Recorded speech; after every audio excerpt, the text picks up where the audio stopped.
Sejam bem-vindos ao Naturalmente Ansioso, um podcast onde partilhamos histórias relacionadas com a ansiedade. Podem ouvir este e outros episódios no SoundCloud, Spotify e Apple Podcasts, todas as quartas a partir das 10 da manhã e na Rádio Voz de Alenquer, todas as quintas às 8 da noite. E se gostarem, subscrevam o podcast, bem como a playlist Música para Ansiosos no Spotify. Obrigado e um abraço. Seja bem-vindo, Sr. João Reis. Olá. A este espaço. Muito uma obrigado. Voz, a primeira voz de rádio que temos neste... Como é que eu lhe ia te chamar? Nesta plateia. Eu não chegaria tão longe a dizer voz de rádio. Eu sei que parece, mas ainda não é. Mas fica a dica para... Já fazes coisas dentro de... Eu faço alguns trabalhinhos de locução, sim. Locução, portanto. Sim. Não, mas nota-se que tens uma voz cuidada. Obrigado. Bem colocada. Eu tento. Com um potente grave. Portanto, João Reis, apresenta-te. Quem és tu? Eu tenho 25 anos. Sou uma criança. Não, para quem não sabe, eu trabalho em produção, mais virado para o audiovisual, e gosto de pensar que sou uma pessoa que domou a sua ansiedade de uma forma um bocado, não vou dizer diferente, porque eu não me considero diferente, mas, ou seja, isto começa tudo também porque eu ouvi o teu podcast, tenho a dizer, e gostei muito. Obrigado. E nós já nos conhecemos porque somos da mesma área e temos bastantes amigos em comum. Sim, é um lobby.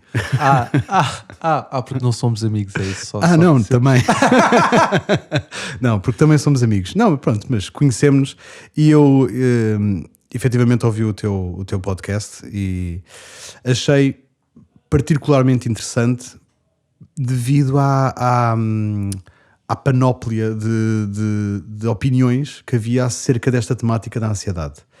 E eu pensei, este podcast não é só sobre pessoas que têm ansiedade, é para pessoas que têm ansiedade, para elas perceberem como é que podem lidar com isso, mas eu fiquei verdadeiramente intrigado e interessado, porque pensei, todos nós temos uma opinião sobre isto. E acho que é super válida e acho que e daí foi o meu interesse, porque nem todas as pessoas que entraram no podcast chegaram aqui e disseram eu sofro imenso de ansiedade, eu nem me mexo, e isso para mim foi super fulcral e achei mesmo giro, e acho que é essa um bocado a dinâmica que também me fez vir aqui, na verdade. Ok, eu fico bastante lisonjeado pelo facto de teres ouvido. E quer dizer, de certa maneira,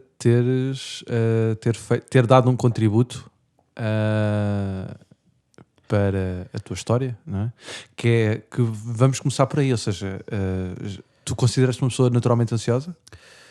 A resposta é sim, okay. Mas como toda a gente, com as suas características. Aliás, eu sinto que eu acho que a forma como nós lidamos com esta ansiedade, e eu vou falar da ansiedade de uma perspectiva um bocado com um grande peso na parte social, que é, porque é que este podcast existe, porque é que isto é importante? Porque isto existe, porque a ansiedade é um tema recorrente, quanto mais agora.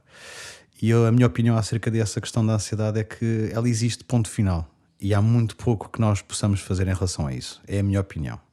Porque eu vejo ansiedade em todo lado. Eu vejo nós então com 25, 26, 27, 28, 29. Atenção, eu digo isto, mas a ansiedade vai a todas as idades. Mas eu vejo ansiedade por todo lado. Sobretudo pessoas como nós que moram numa cidade com um ritmo frenético, não é? Diariamente. Certo. Não, acho que não nos podemos comparar com uma Londres ou Nova Iorque. Seremos sempre tugas e as coisas são levadas com alguma leveza. Mas... Exato. Independentemente disso, nós somos efetivamente muito frenéticos e hoje em dia, com aquilo que a sociedade nos pede, ou o peso das coisas com que nos pedem, é natural que a gente sinta um bocado de ansiedade. Mas eu acho que ela sempre esteve presente, sabes? Acho que ela esteve presente de formas diferentes, para os nossos pais, para os nossos avós e etc. E acho que depois também a interpretação que cada um tem da sua própria ansiedade vem também de como crescemos, como somos educados e como nos ensinam, estou a fazer air quotes para quem, como nos ensinam a lidar com os problemas. E eu acho que a minha relação com a minha ansiedade, e eu sinto que sim, sou uma pessoa ansiosa, veio da forma como eu fui ensinado a lidar com as coisas da vida. Seja qual temática, seja a morte, seja o trabalho, a falta dele, relações amorosas. Mas pronto, eu sinto que a forma como eu fui educado me deu um 101 de como lidar com a tua ansiedade. Portanto, sim, sou uma pessoa ansiosa. És uma pessoa naturalmente ansiosa, não é? Então, Certo. e como é que isso começou? Eu não quero estar a colocar este peso sobre o meu pai, porque são daddy issues. Não, mas a realidade é que eu sinto que a minha ansiedade começou na forma como eu criava a minha própria expectativa de mim mesmo, não é?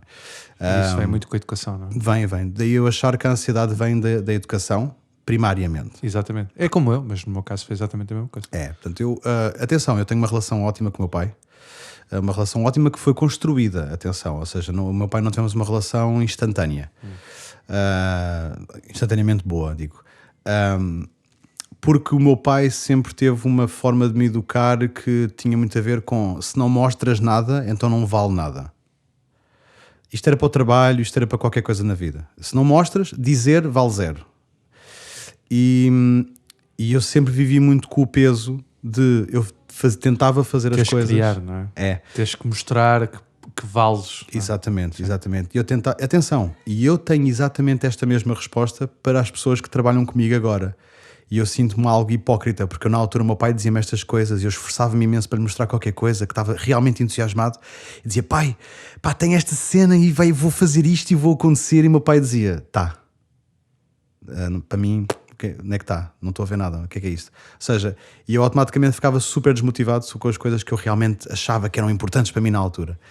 E essa desmotivação começa a ser a fórmula da ansiedade, da minha ansiedade, do meu bichinho de estimação, que é a minha ansiedade, porque é isto que eu acho que todos nós temos o seu. E a minha ansiedade vem deste lado de: não vais conseguir fazer, não estás a mostrar. E esse é o peso que eu tenho, e foi aí que começou, na verdade. Isto depois transforma-se efetivamente para tudo na vida. Um gajo não se manca, mas a realidade é que o meu pai aplicava esta forma de educar para tudo, no que tinha a ver comigo.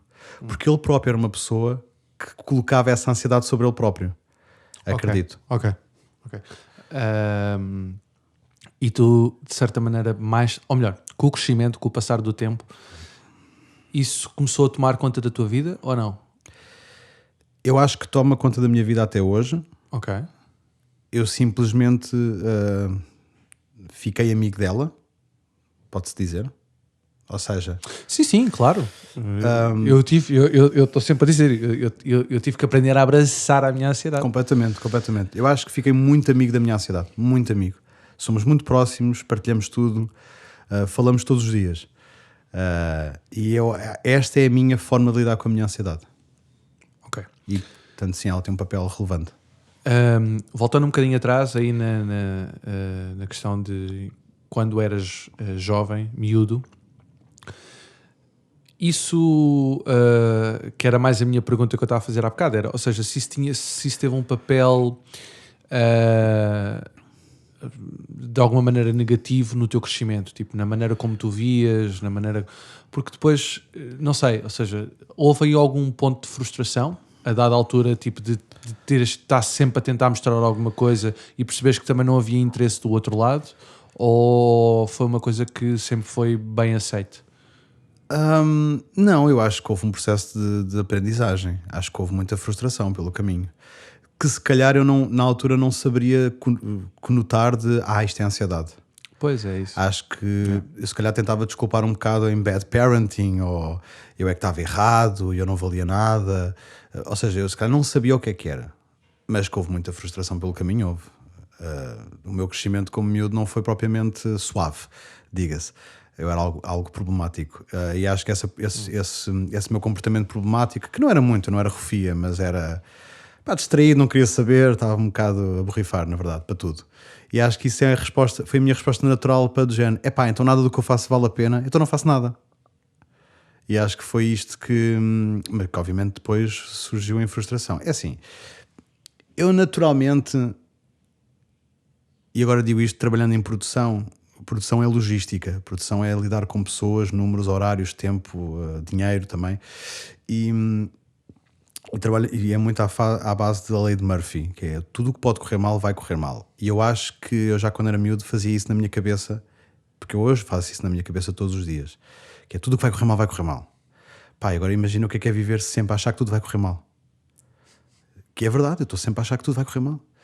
E eu acho que como miúdo eu estava sempre a achar que tudo ia correr mal, que nada do que eu ia fazer ia valer a pena. Portanto, isso só pode ter... houve muita frustração pelo caminho. Mas que teve que haver, na minha opinião. A minha aprendizagem, a minha relação com os meus pais também foi muito de pragmatismo e de comic relief. Que é, quando as coisas dão para o torto, a gente faz uma piada sobre isso e somos muito pragmáticos. Portanto, isso também dá para o bem, dá para o mal, não é? Agora, se me afetou como miúdo a nível de frustrações, bastante até. Ou seja, eu acho que a definição de ataque de pânico para mim é uma coisa difícil de enquadrar, porque eu sei que já tive na medida em que, se calhar mais velho, mais adulto, mas em miúdo eu se calhar não achava que era um ataque de pânico, se calhar achava que era eu que não estava a conseguir lidar com aquela sensação de nós somos demasiado pequeninos para o mundo que está à nossa volta. E isso para mim frustrou-me muito quando era criança, porque achava que tudo era muito maior do que eu e que eu não queria conseguir ter a responsabilidade ou o tamanho necessário para acatar com as coisas que eram precisas ser feitas. E acho que é daí que vem a frustração. Ok. E agora pegando aí nesse ponto que tu falaste em relação à questão do ataque de pânico, tu achas que, ou seja, tu na altura se calhar, não sei se na altura tiveste um ataque de pânico, pelo tipo de sintomas, tiveste alguma coisa assim mais... Porque, ou seja, um ataque de pânico é uma sensação de morte, não é? É uma sensação de morte imediata. Parece quase morrer, não é? E tu chegaste a sentir isso enquanto miúdo? Houve miúdo não, mas se calhar adolescente. Eu como adolescente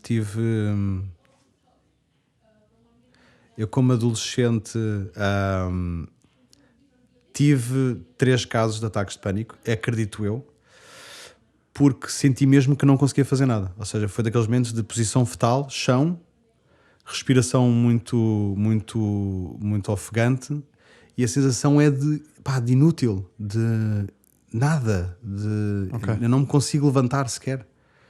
E foi na cara de momentos de grande responsabilidade. Ou seja, quando uma grande responsabilidade surgiu na minha vida, na altura, eu não consegui compactuar.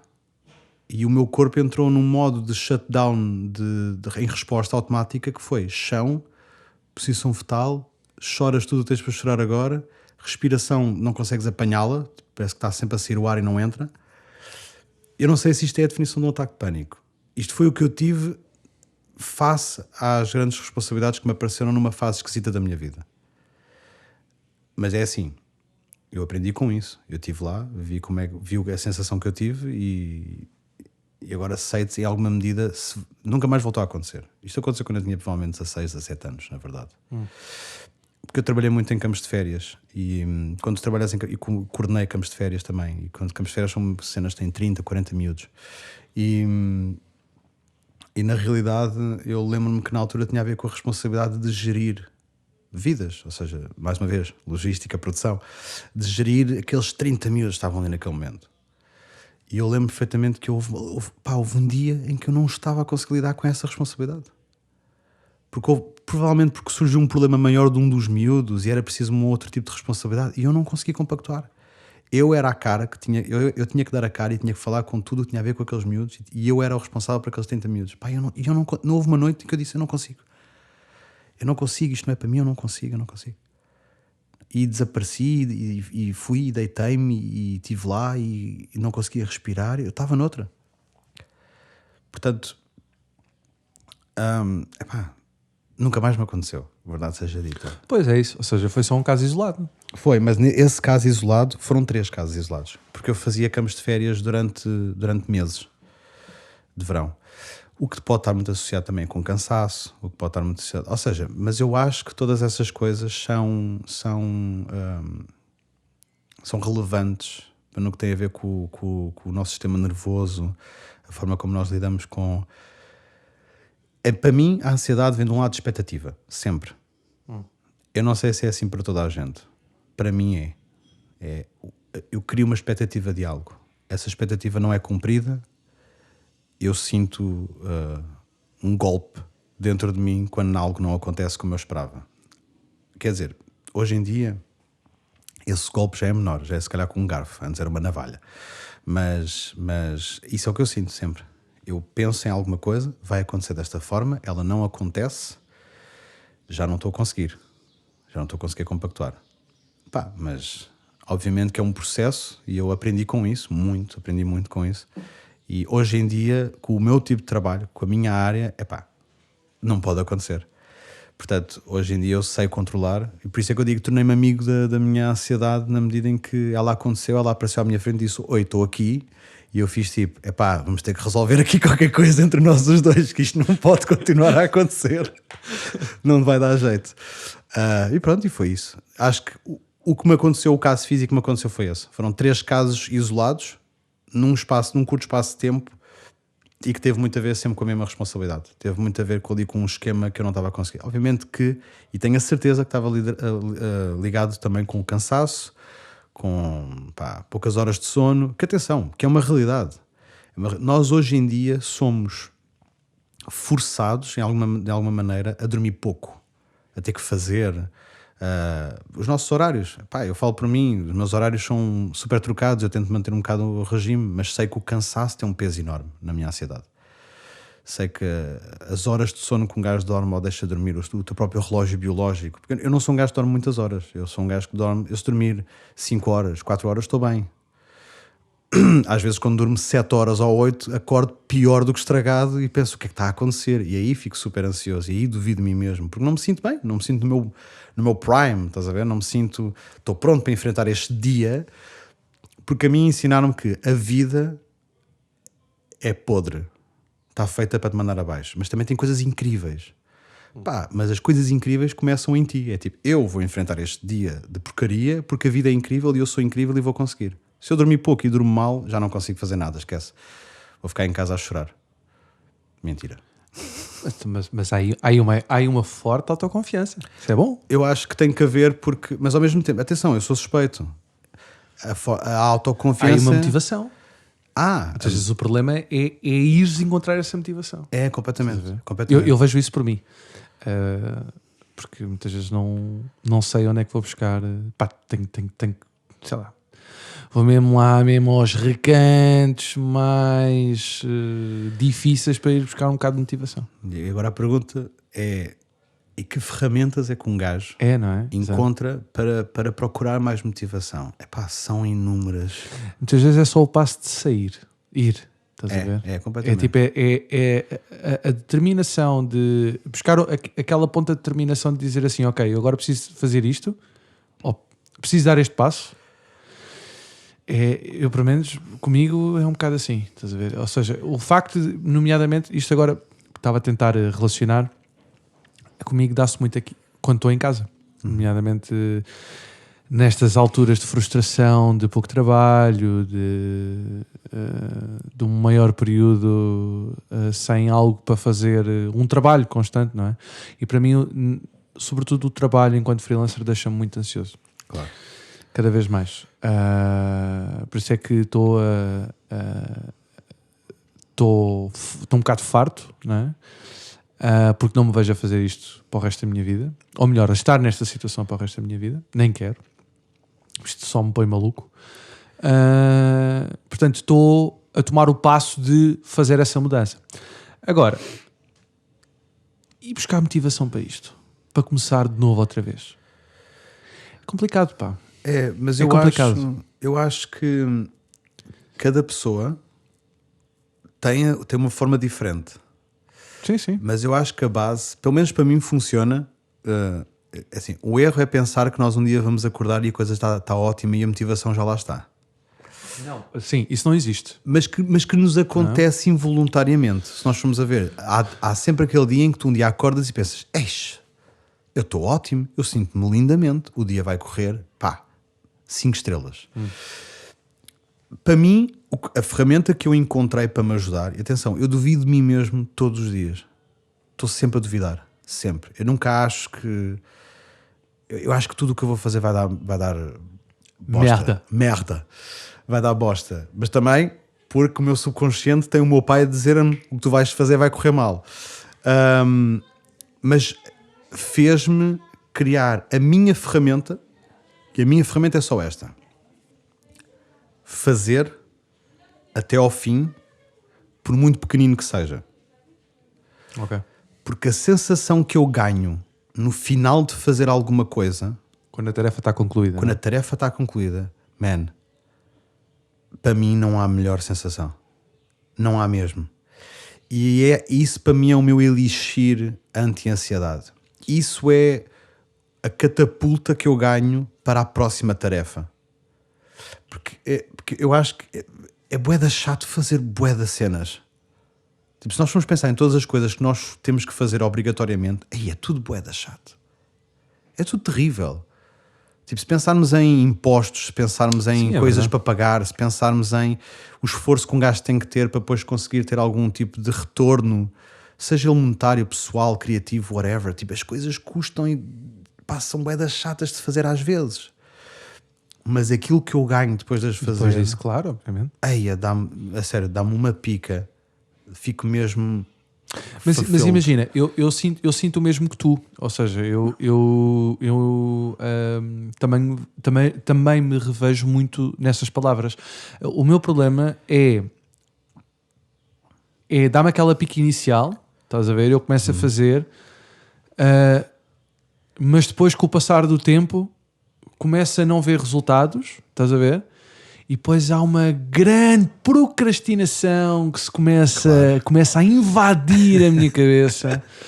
E para mim a procrastinação é o sucesso para o falhanço. Estás a ver? Ou melhor, não é o sucesso para o falhanço, é o remédio perfeito para o falhanço. Estás a ver?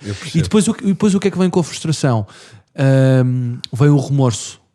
Que é eu estou a ocupar o meu tempo com isto e não estou a fazer isto que eu sei que quero fazer e que eu gosto de fazer. Completamente. Bem, eu sinto isso todos os dias. Se houvesse uma camisola de um clube chamado Procrastinação, eu vestia-a todos os dias, porque eu adoro procrastinar, adoro. Join the club. Adoro. Mas a cena é... Isso que tu estás a falar agora, essa sensação de remorso, de... o tempo que eu se calhar estou a ver este episódio desta série, que se calhar não é assim tão importante para mim, mas eu estou só a ver porque estou a ver em vez de estar a fazer não sei o quê, está-me a fazer sentir mesmo podre comigo próprio. Mas sabes o que é que eu acho? Eu acho mesmo que isto é uma coisa que nos é imposta pela nossa sociedade atual, sobretudo pelo facto de estarmos a viver numa grande cidade. Porque eu tenho amigos meus, isto deixa-me irritado, mas não me devia deixar irritado, porque eles é que estão certos. Completamente. Eu tenho amigos meus que moram... em Torres Vedras e em Santa Cruz. Pronto, Torres Vedras é uma cidade, obviamente é uma cidade relativamente mais... Sim, mas não é Lisboa. Mais pequena, não é Lisboa, não é Lisboa, Porto. Não tem... Mesmo o Porto é... Mas sim. Sim, mas não tem aquele caos, não é? Aquele barulho, aquela coisa citadina forte. Eles são super tranquilos. Mas super tranquilos no sentido em que, imagina, eles acordam ao meio-dia, vão apanhar sol para a varanda, comem ali uma bananinha, as pequenas coisas, uma maçã. As pequenas coisas. Imagina, eles fazem uma tarefa no seu dia e muitas vezes não a fazem e estão super tranquilos com isso. E a tarefa deles às vezes é ir à praia. Só que a questão é que, imagina, é que depois também há esta questão que é, não têm contas a pagar, moram em casa dos pais. Pronto. Ok? São escolhas. Tudo bem. É uma realidade diferente. É uma realidade diferente. Claro. Mas a verdade é que eles são super tranquilos. E isto irrita-me bem. Sim.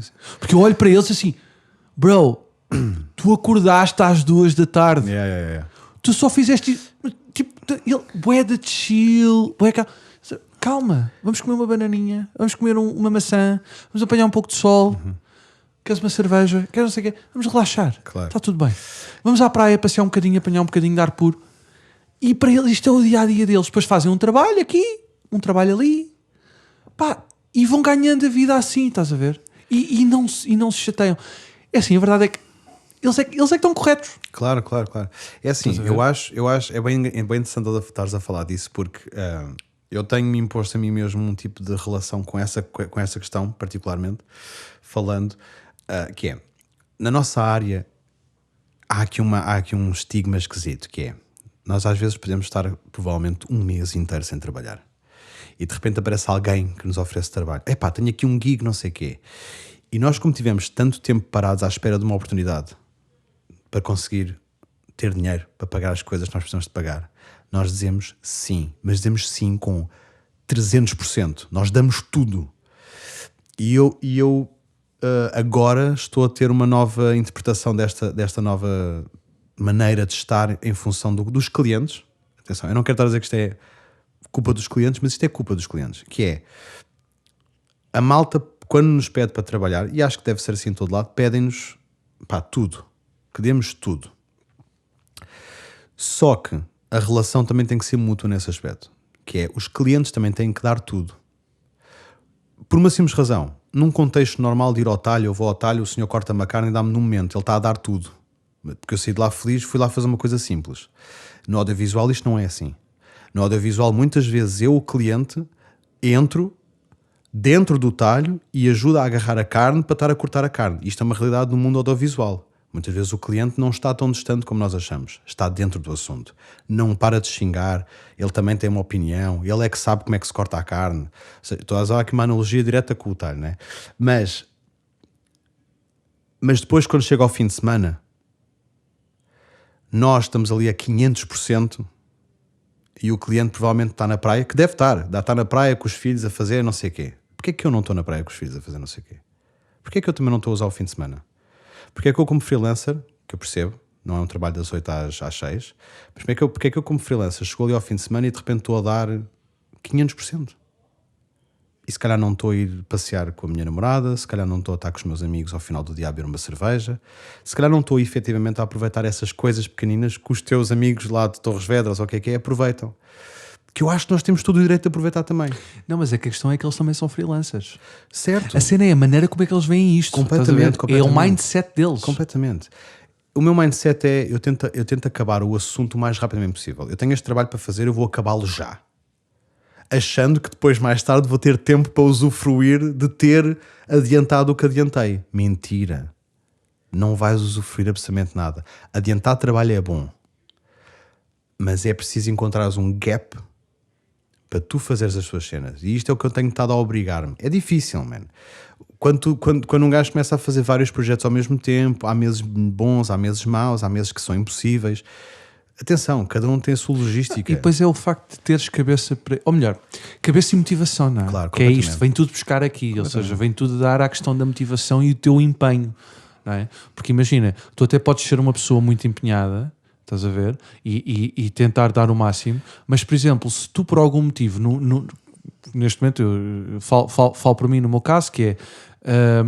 eu até sou um gajo que, tipo...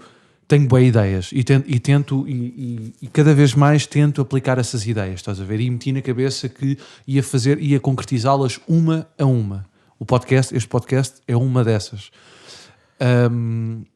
Só que a questão é que depois tu vês-te numa situação em que tens contas para pagar, ligas a toda a gente e não há trabalho porque neste momento é um mês mais complicado. Mano, isso deixa-te em baixo, estás a ver? Claro. Tu depois acordas... imagina, tu acordas e tens um dia inteiro em que tu não tens nada para fazer. Ou seja, não tens uma obrigação, estás a ver? Não tens nenhuma obrigação. Portanto, tu automaticamente a primeira coisa que tu devias fazer é, não, eu agora vou dedicar o tempo às minhas coisas. Claro. Só que assim que tu tentas, não tens motivação. Não te sai, tentas fazer, a coisa não corre bem, acabas por desmotivar, vem a procrastinação. Claro. A procrastinação vem, entra, bate à porta, diz olá, tu abres a porta e diz assim, ok, entra, senta-te aqui no sofá, vamos conversar. Entretanto passaram 8 horas e chegas ao final e ficas bem frustrado e pensas assim, foda-se, não fiz nada. Sim, percebo perfeitamente. Isso Estás a ver? E depois o problema disto é que isto depois é uma bola de neve. Uhum. E se tu. E para mim, lá está. O que é que eu tento fazer? Tento sair daqui e ir fazer coisa, ou melhor, fazer coisas, ir caminhar, ir, sei lá, andar de bicicleta e ter com alguém, mas ao mesmo tempo que este pensamento que para mim me muda muito e que me deixa muito ansioso é o facto de não estar a criar algo. Pois. Estás a ver? Que para eles é o contrário. Para eles estão super tranquilos com o facto de não fazer nada. Estás a ver? Claro. E para mim, se eu não tiver a ser criativo, se eu não tiver a criar, se eu não tiver a produzir, se eu não tiver tipo, com a cabeça em que eu não esteja a pensar no facto de não estar a fazer nada, não é? Portanto, estar só a aproveitar, isto para mim deixa-me ansioso. Deixa-me super ansioso. Epá, eu acho muito que tem muito a ver com uma questão de perspectiva, porque nós somos bombardeados todos os dias com milhares de pessoas a fazer milhares de coisas e nós ficamos tipo de está tudo a acontecer e eu aqui parado. É isso, estás a ver? Por isso é que há muitas pessoas da nossa geração que fogem das redes sociais. É o que eu tento fazer. Pronto, eu tento fazer, eu já tento tipo cronometrar o tempo que vou às redes sociais. Estás a ver? Imagina, eu pego no telemóvel e cada vez que vou é tipo, em menos de 10 minutos eu tenho que ir, vou ao Instagram e vou ao Facebook. Estás a ver? Claro. Tento fazer tipo períodos de 10 minutos, de X a X horas. Sim, porque eu tenho essa consciência que quando passo mais tempo nas redes sociais, mais frustrado fico. Claro. Porque imagina, pronto, eu não sei como é que é contigo, mas por exemplo, no meu caso, eu só sigo pessoas criativas, pessoas dentro da parte das artes, seja música, seja grafite, seja ilustração, e vejo trabalhos incríveis e penso, eu também consigo fazer isto. Claro. Depois fico frustradíssimo. Claro. Porque começo a fazer, tipo aquela coisa de, isto está-me a dar motivação para fazer. Eu vou começar a fazer e não sai nada. E fico, Eu acho, olha, no outro dia estava a ter uma conversa com um amigo meu e estávamos a falar literalmente sobre este assunto, que é, qual é a nossa relação com as redes sociais e o que é que deve mudar ou o que é que vai mudar. Eu acho que é tudo uma questão de perspectiva.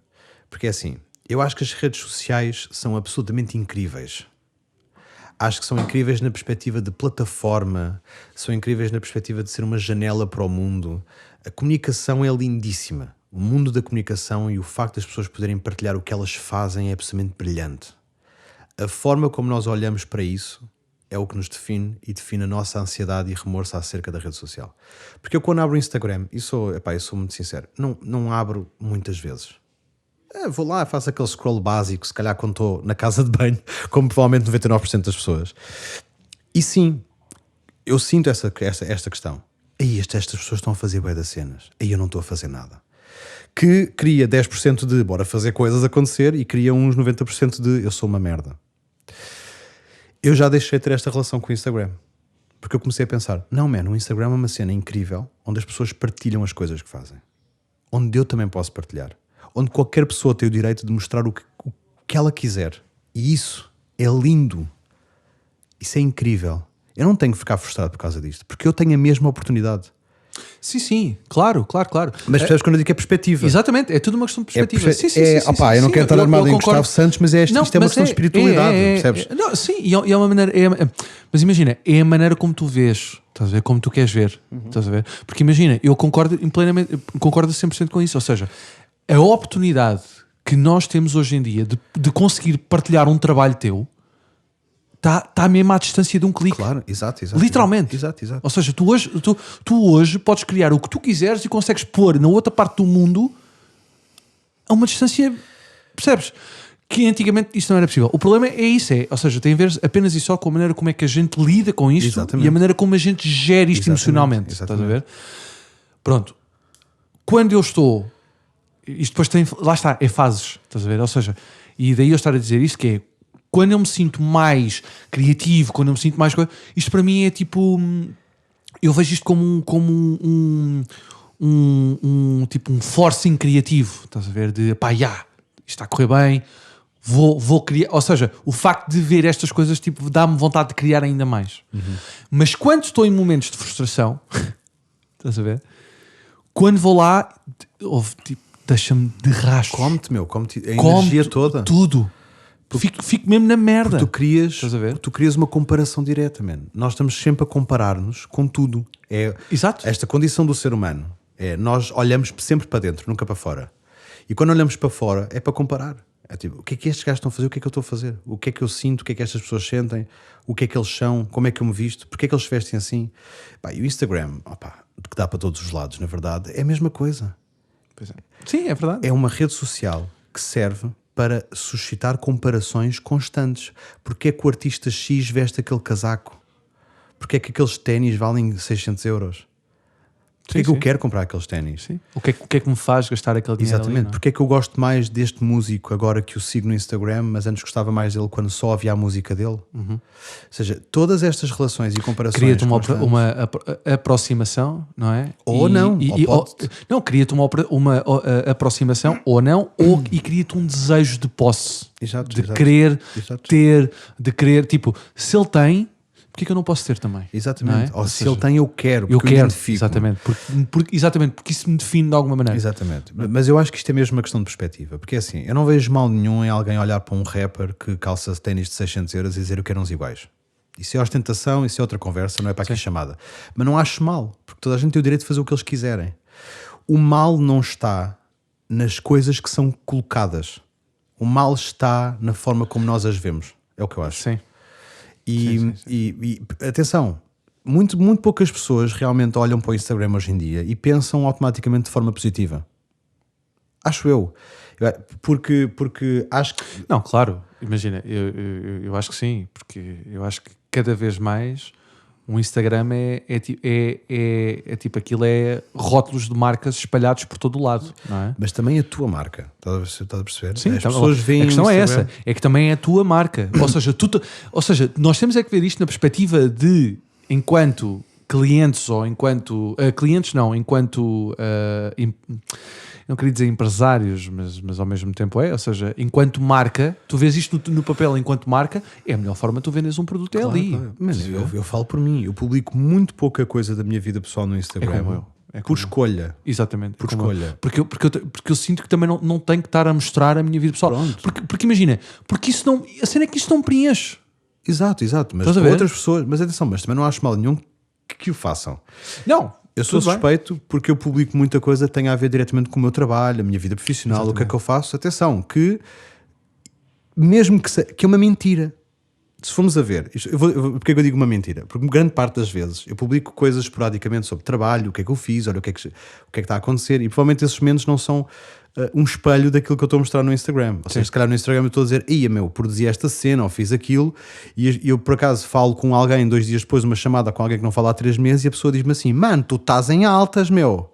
E eu fico tipo, mano, não estou nada, eu estou sem trabalhar 2 meses. Ou seja, o Instagram... cria uma ilusão. Não é? Uma ilusão. Atenção, a outra pessoa também criou uma expectativa sobre ti. Portanto, como Exatamente. É que nós não haveríamos de criar uma Exatamente. Expectativa sobre tudo? Claro. Mas se nós pensarmos que é tudo peta, porque é tudo peta. É verdade. O Instagram é tudo peta. Uma peta lindíssima a acontecer. Porque a comunicação entre toda a parte do mundo é lindo. Mas é peta. É tudo peta. O que não é peta é eu estar contigo lá em baixo a beber uma jola e dizer-te, olha mano, estou a fazer isto, estou preocupado com isto. Isso já não é peta. É uma questão de perspectiva. Ok. É só uma questão de perspectiva. Se alguém hoje agarra no telemóvel, no seu telemóvel, e vai ao Instagram e sente uma pinguinha de remorso e de angústia e de ansiedade porque não está a fazer nada e porque vê todas as outras pessoas a fazer coisas, só tem que pensar, é peta. É peta. E vocês estão a olhar para o Instagram e estão-se a sentir mal. Parem de olhar para o Instagram e sentir-se mal. Passem a sentir-se bem. Eu sei que isto é difícil. Não, mas aí também vem com o facto de se isso faz isso, eu sinto logo isso. Ou seja, eu quando estou numa fase em que realmente estou mais em baixo por causa da falta de trabalho ou lá está, ou uma semana em que não correu tão bem, muito derivado por aí, pronto. Eu evito mesmo ir às redes sociais. Evito passar tempo nas redes sociais. Claro. Porque eu sei que isso me vai... eu só sei que isso me vai mandar ainda mais para baixo. Claro. Ou seja, eu Ou melhor, eu mesmo, tipo, naturalmente já tento não passar muito tempo lá porque imagina, porque eu sinto que aquilo já não, ou seja, que eu não me preenche, não é? Aquilo para mim é aquela cena de vou ali, vejo tipo o que é que está a acontecer, pá, está-se bem, pronto. Exato. Ou seja, mas não sinto que, ou seja, eu não vejo aquilo como um espelho da minha vida ou aquilo que eu quero mostrar, ou seja, eu vou lá muito mais para matar o tempo. É aquela coisa de pronto, okay, olha, bora vamos lá ver o que é que se passa. Estás a ver? Eu sei que isto é um caso, vários casos, ou seja, eu também sei que há pessoas que vivem a vida a mostrar a sua vida no Instagram, ou seja, eu não mas atenção, eu também não tenho nada contra essas pessoas de todo, atenção, tem a ver com perspectiva. Exatamente, é só não há isso. mal nenhum em eu expor a minha vida e mostrar o que é que comi hoje de manhã, zero mal. O Instagram está feito para essas coisas. A comunicação e a internet foi feita para estas coisas.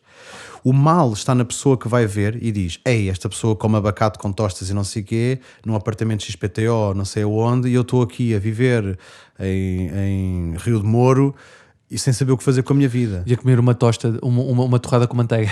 Man, tu estás a viver em Rio de Moro, tens casa, estás a comer uma tosta Real com manteiga. life. Man, tu és incrível, estás a ver? Tipo, Sim. que estás aí a ouvir em Rio de Moro, tu és incrível. Não é para outra pessoa vive noutro sítio qualquer e come aquilo que tu já não vales nada, meu. Isso é uma perspectiva. Tu estás em Rio de Moro, queres fazer uma cena? Vai e faz, estás a ver? Todos nós temos, tipo, mãos, e mesmo quem não tenha mãos, mas tipo, todos nós temos manobra e jogo de cintura para fazermos o que a gente quiser. Sim, mas nós lá está. O que é que falta? Motivação. Claro. Perspectiva. Perspectiva. Motivação. E também que isto é bué importante, porque há uma coisa que no teu caso eu já percebi que tu tens muita, não é? Que é autoconfiança. E o problema é que esta autoconfiança é difícil de lá chegar, estás a ver? Ou seja, é um caminho que tu tens que percorrer que demora até chegar a um ponto em que tu digas, ok, eu sou fixe, eu consigo fazer, estás a ver? Portanto, bora. Mas o teres esta consciência de ti próprio e acreditares em ti próprio é um caminho que demora a percorrer. E há muita gente que não tem isto, estás a ver? Mas isso é mentira, man. Tu nunca acreditas mesmo em ti próprio. Nunca, genuinamente. Ou seja, eu sinto que sou uma pessoa confiante. Eu às vezes acredito. Mas eu sinto, tudo bem, mas acharmos que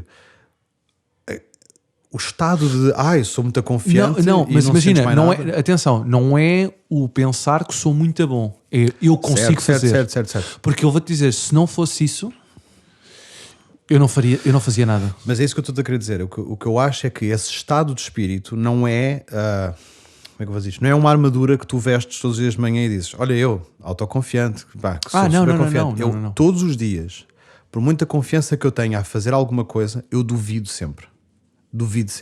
Ok. Eu penso sempre: eu não vou conseguir. E isto já é a ansiedade a falar. Isto já é um. Exatamente. Nem que seja uma ínfima parte da minha ansiedade a dizer: mano, tu não vais conseguir, tu és uma merda. Só que eu calo-a. Pois, bora. Tu consegues. E eu digo, e sabes o que é que eu digo à ansiedade? Eu chego lá e dou-lhe a mão e digo: man, vem comigo. Estás a ver? Vai ser incrível. Pá, porque tem de ser. Ou seja, eu não posso deixar que algo que é a minha dúvida constante sobre mim mesmo, sim, pá, tome conta da minha vida. Não pode ser, exato. Não é não solução. Podes, não é solução. Man, a minha ansiedade não vai sair do meu corpo, não vai à rua comprar pão e pagar as contas. Percebes o que eu quero dizer? Portanto, eu tenho que lhe dar a mão e dizer: mano, vem, vou fazer na mesma.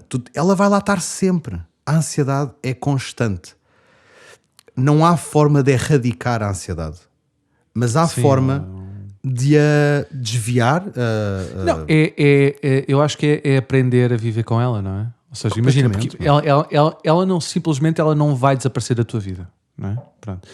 Tu tens é que aprender, pronto, que são estas as ferramentas que vem muito do autoconhecimento. Eu acho que é muito isto. Muito. Acho que é mesmo isto. Acho que é muito do autoconhecimento. Tu percebeste o que é que realmente faz com que a tua ansiedade faça ter mais pressão do que ti próprio, não é? E assim que tu percebes isso, quando isso acontece, é tu dizer assim, lá está, falas com ela e dizer: bro, então vá, anda cá, vamos sentar, vamos falar, pá, e olha, e percebes que está tudo bem, pá, e tipo, bora continuar, bora fazer as coisas e tipo... Subscrevo. Não vais... tu não me vais impedir de fazer, estás a ver? É tipo, se tu estás aqui, pá, de alguma maneira, não é? Claro. Junta-te a mim e vamos tentar fazer alguma coisa aos dois. Ela é...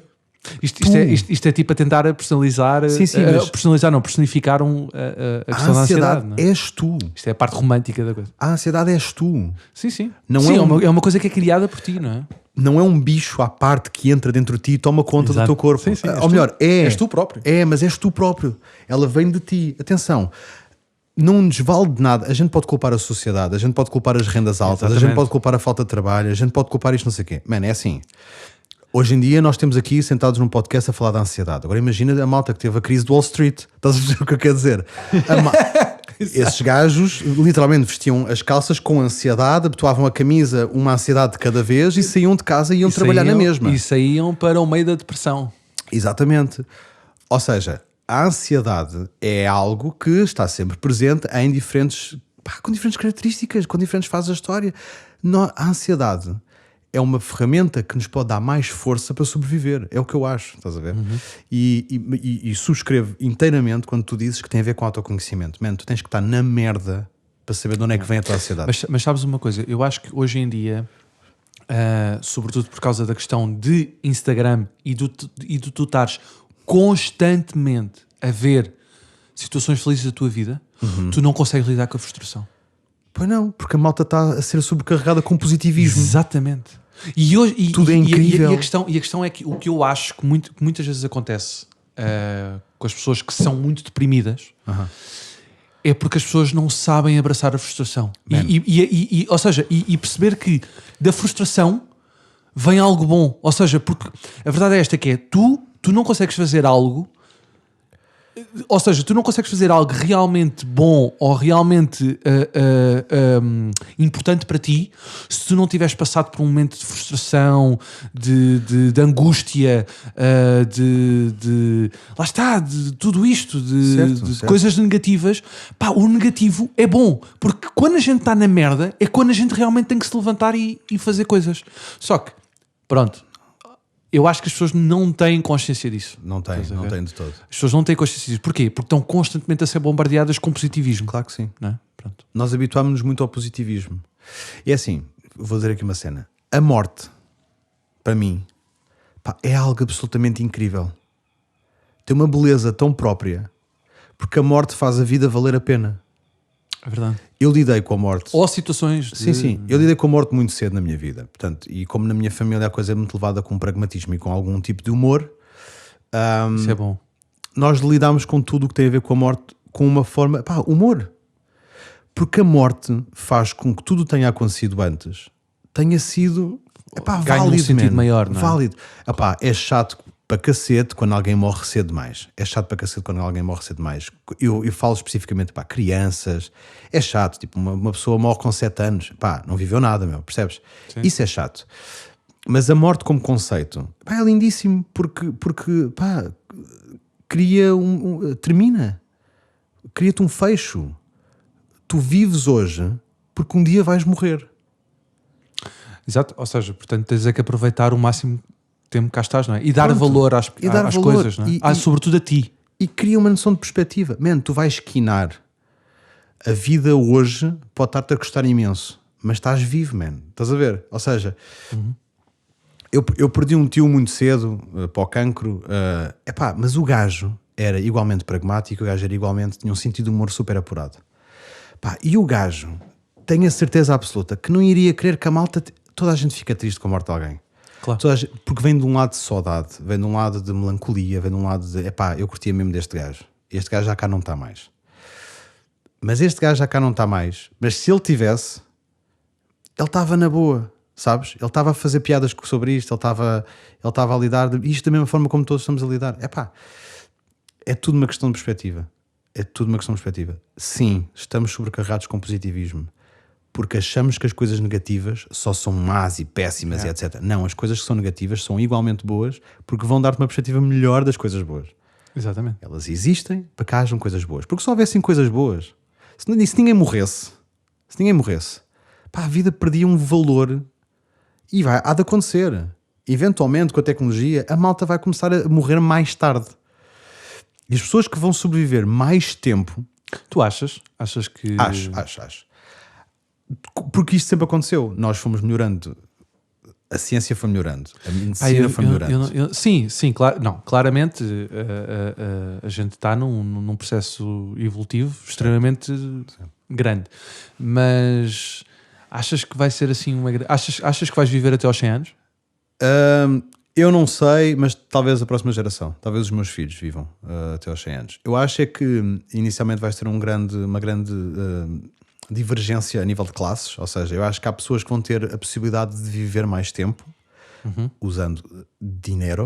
Exatamente. E com esse pessoas dinheiro, com mais posses, exatamente, acho que as pessoas que poderão pagar por isso e se o vão fazer, acho que muita gente vai fazer.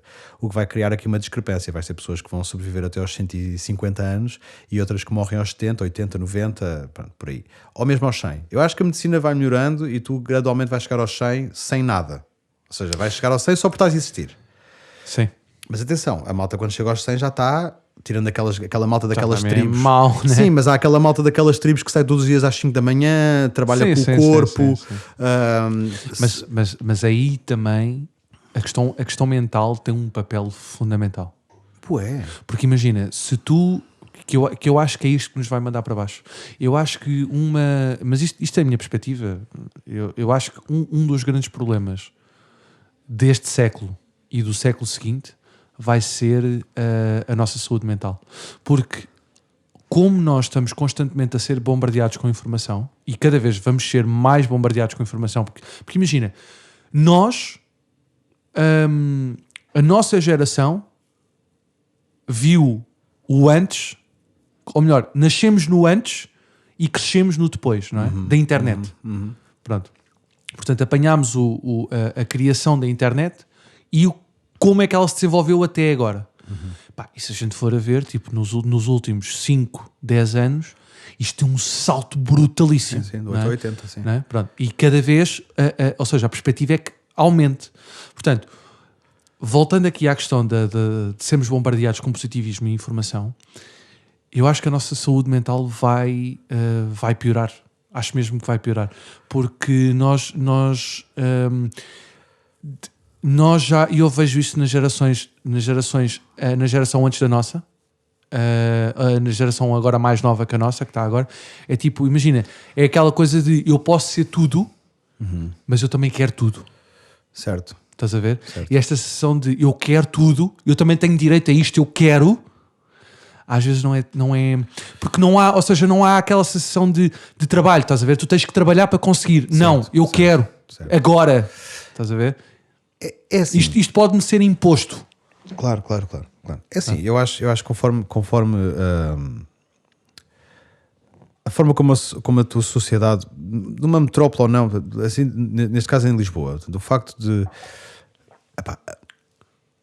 a intenção é sempre melhorar, a intenção é sempre ir para cima, ou seja, deixar de haver analfabetismo, a medicina ser melhor. Sim. Isso eu acho que sim, acho que isso vai tudo melhorar. Agora, a minha única cena é a tua perspectiva das coisas.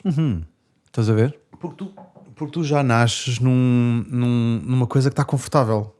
Que alguém já fez por ti. Mano, mas é assim, eu também sou fruto dessa realidade. Ou seja, os meus pais foram muito bairristas e vieram de uma noção de bairro e viviam aqui em Lisboa e estavam sempre na rua a fazer e a acontecer, e o trabalho era uma coisa que vinha das mãos e pronto, se os meus pais eram assim, e eles eram muito urbanos, meus pais eram muito lisboetas, mas há muitas pessoas que já não é isso, que os pais eram mesmo do campo e que faziam acontecer e está ali a horta e acordam às 4 da manhã e vão tratar do assunto e não sei o quê.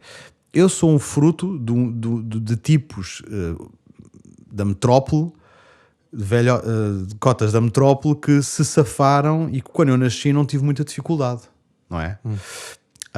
Mas incutiram-te a sensação, ou melhor, ou o pensamento de se tu queres ter alguma coisa tens que trabalhar para o ter. Eles deram-me as bases, tens aqui uma casa para viver, tens aqui pitel. Não, claro, sem dúvida, sim, sem dúvida. O resto é contigo. Não, mas exatamente, ou seja, mas incutiram-te estes valores de tu tens que trabalhar para conseguir alcançar alguma coisa na tua vida. Claro, ou seja, nunca nada te vai ser dado. Certo. Ou seja, o que eu acho é que nestas gerações mais novas, porque tudo hoje é fácil, não é? Hoje é tudo muito fácil de adquirir, não é?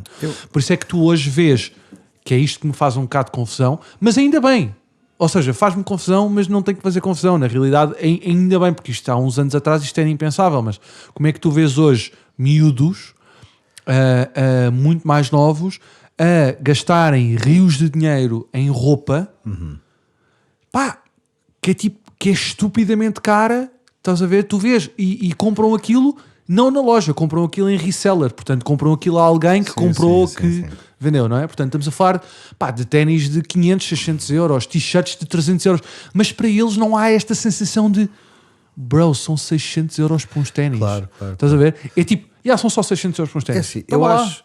Estás a ver? Eu acho que isso é tudo fácil. Eu acho que sempre houve, sabes?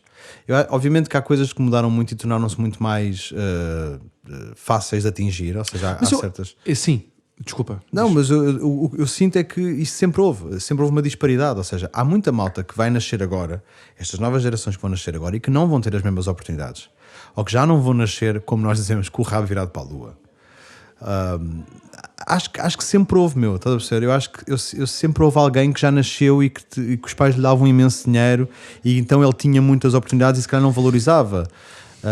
Mas eu sei que é mais generalista. É mais generalista e eu acho que imagina, antigamente tu não vinhas essa informação. Claro. Porque imagina, eu concordo com isso. Isto sempre aconteceu.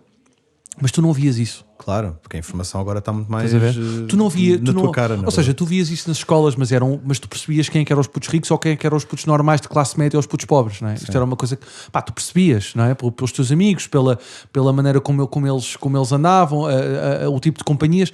Claro. Imagina, tu percebias, não é? Porque havia grupinhos, não é?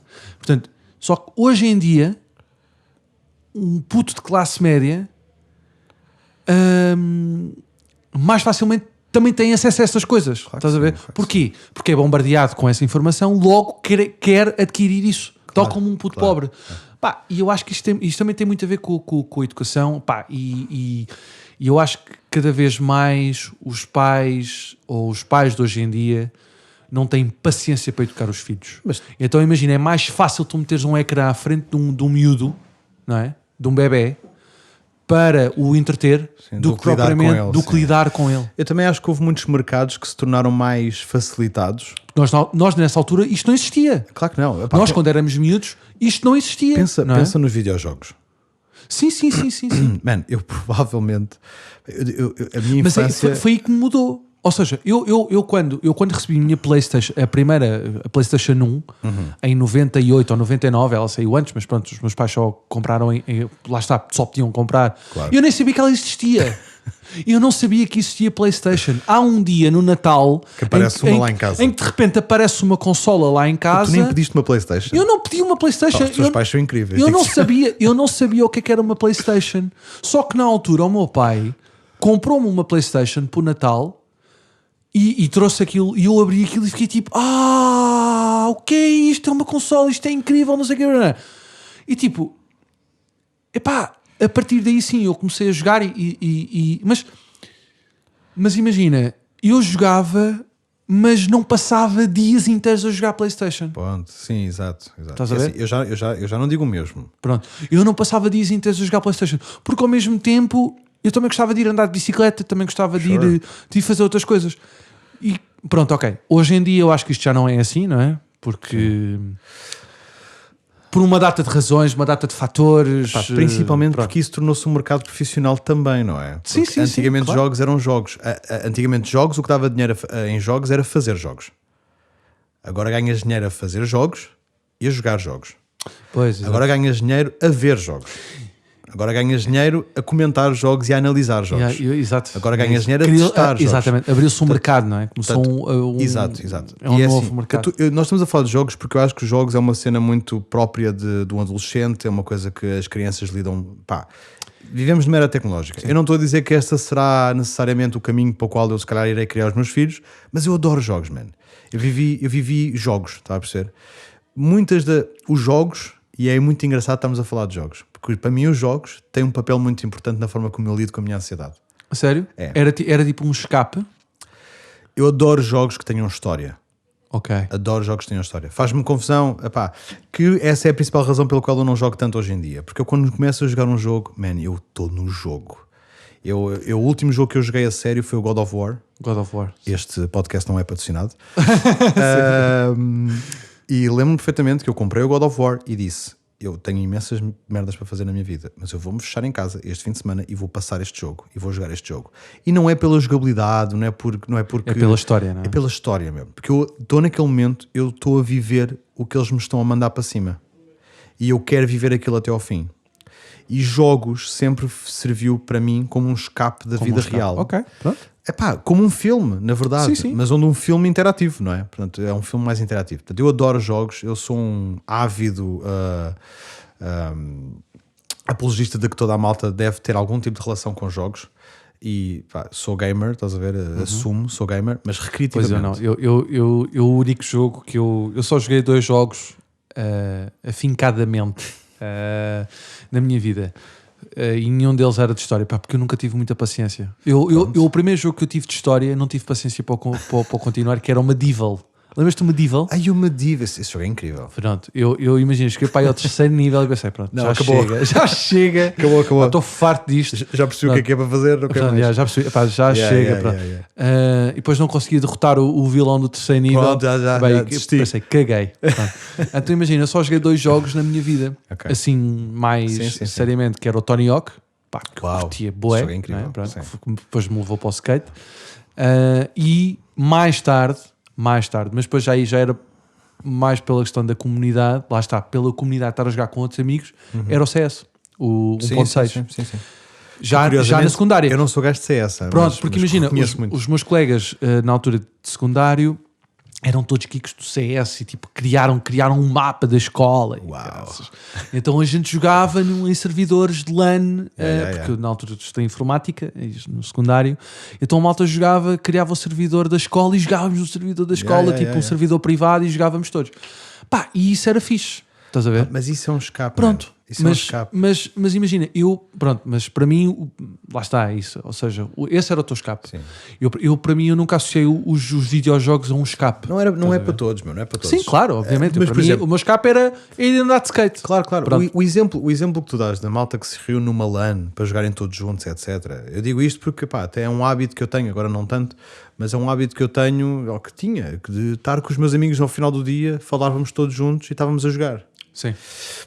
Epá, e apesar de tudo, se tu estás em casa e não podes sair de casa ou não te dá jeito de sair de casa porque tens coisas de trabalho para fazer, às vezes se calhar jogares um jogo de 1 hora, 45 minutos ou 1h30 até, é uma pausa, mas que é uma pausa em que tu pensas, eu estou a fazer qualquer coisa, não estou só a anhar. Sabes o que quer dizer?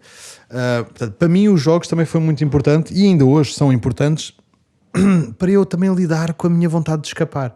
Then again, eu não jogo nada de jeito há 2 meses, na boa. Mas porque eu tenho medo, porque se eu começo a jogar, tipo, paras, meus amigos, acabou, vou mudar de carreira. Vou-me tornar streamer. Mas, mas eu acho, ou seja, jogos, música, desporto, todas estas coisas são... Qualquer coisa, tudo o que seja criativo. São ferramentas muito boas para uma pessoa também lidar com a sua própria noção de ansiedade ou de expectativa de que tem que fazer qualquer coisa. Vai jogar, meu. Vai mandar uns hoops. Vai dar uma beca de skate, meu. Não sei o que é uns hoops. Uns hoops é basquete. Ok. Uns hoops, meu. Michael Jordan. Okay. Mas pronto, ou seja, acho que a malta tem que arranjar coisas para fazer, meu. Porque a parte recreativa, atenção, a tua cena para fazer pode estar sentado. Pode ser só estar sentado no sofá a ver Netflix. A questão é tu estares bem com isso. Man, porque imagina, se tu estiveres bem com isso, está-se bem. Mas o problema é se tu não estás bem com isso. Claro, eu às vezes estou a olhar para a Netflix e penso, o que é que eu estou a fazer, man? Não está aqui nada de jeito para ver, vou deixar disto. E deixo-te ver, e tenho que parar de ver.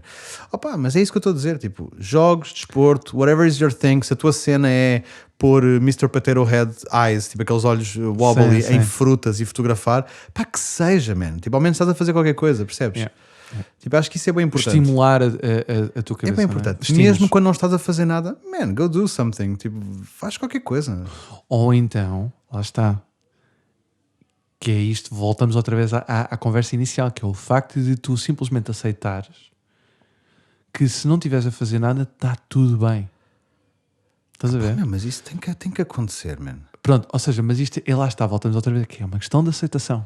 É, claro que é. É a perspectiva e aceitação. Sempre foi, sempre será. Pronto. Porque imagina, se tu para ti tu estiveres bem, só o facto de estares aqui e estar tudo bem, Certo. estás a ver? De estar só a ver um filme, estar só a ver uma série, pá, passares o dia só, sem fazer grande coisa, grandes planos, está tudo bem. O problema é quando isso se torna uma constante. Quando isso se torna uma constante, depois acaba por vir a frustração. Claro. Portanto, é bom ter os dois lados da moeda. Portanto, saberes lidar com o não fazer nada, mas ao mesmo tempo saberes lidar com eu tenho que fazer alguma coisa, porque senão isto vai-me fazer mal. Isto vai-me consumir. Ou seja, tudo que é excesso, não é? Faz mal. Tudo portanto, que é um constante, bocadinho... mesmo que seja, tipo, estás num emprego das 8 às 6, se é uma constante, rotina, não é? Se é constante, tu acabas por te fartar. Mas isso é o ser humano, nós queremos sempre o que nós não temos. Yeah. Portanto, é assim, nós só temos é que pensar de forma diferente sobre o que nós não temos e pensar, será que é mesmo isto que eu quero? Será esta condição constante que nós temos de... Pá, tu não precisas, man. Tu na verdade não precisas daqueles ténis. Tu na verdade não precisas de ir jantar fora ou não sei quantos. Ou seja, nem sequer tem a ver com ostentação. Man, cada um faz com o seu dinheiro o que eles quiserem. A mim me dá igual. Mas tem a ver com a forma como olhas para isso. Tipo, pá, não... Isto está a ser a frase deste podcast. É, tu fazes o que quiseres. Fazes o que quiseres. Mas tipo, tens é que mudar a tua perspectiva. Exatamente. Isto tem que ser o título deste podcast. Portanto, eu acho que é uma boa maneira, uma boa frase para concluir. Pronto. Eu normalmente costumo, ou melhor, antes de concluir mesmo o podcast, eu normalmente gosto sempre de acabar com a parte musical. Ok. Gosto sempre de fazer a pergunta de se a música teve aí algum papel fundamental na questão da ansiedade da tua vida. Numa perspectiva de resolução, de ajuda. Sim. Eu não sou músico, ou seja, eu não toco absolutamente nada. Eu sei, Ok. eu sei. E isto é uma coisa que me frustra. Não. Mas ainda vais a tempo. Vou bem a tempo. Não, aliás, eu agora, se quiser, eu agora tirei a guitarra de novo e pus-me num stand. Tipo, olhar para ela no naquela... escritório. Não, porque um amigo meu músico disse-me assim: meu, tu não tocas porque a tua guitarra não está cá fora. É cenas à música, tá a ver? Tipo, ela tem que estar cá fora para tu olhares para ela e dizeres: vou tocar. Ainda não aconteceu. Ela está no mesmo sítio, parada, a olhar para mim e olho para ela todos os dias e falo assim: como é que é, meu? Estás bem? Estás... Ok, ficas aí. Mas é assim, o papel que a música teve na minha vida, e tem na minha vida, imenso. Porque... Na parte da ansiedade. Sim. Ajudou? Imenso. Okay. Porque a música é uma ferramenta também para te subir o ego, dar-te confiança, sentir-te triste, lidares com as tuas emoções, lidares com a parte má das coisas também, ver outra perspectiva sobre as partes, as partes más. Portanto, sim, meu, tem um papel até hoje. A música para mim é uma cola, na verdade. É aquilo que eu ouço quando estou a trabalhar, mais ameno, se calhar mais ambient music. É aquilo que eu ouço quando eu sou muito de mood, ou seja, há certas músicas que a mim me levam para uma pica descomunal. São músicas que eu se calhar adoro, mas que se calhar quando eu estou no metro não é isso que eu quero sentir. Então, ou quando estou a ir para não sei onde, não é isso que eu quero sentir. Então, os meus gostos musicais são bem dispares e vão variando. Mas tem um papel importantíssimo, porque é uma forma que tu tens também de colocar as coisas em perspectiva. Tu às vezes não sabes o que é que sentes até ouvires uma certa música.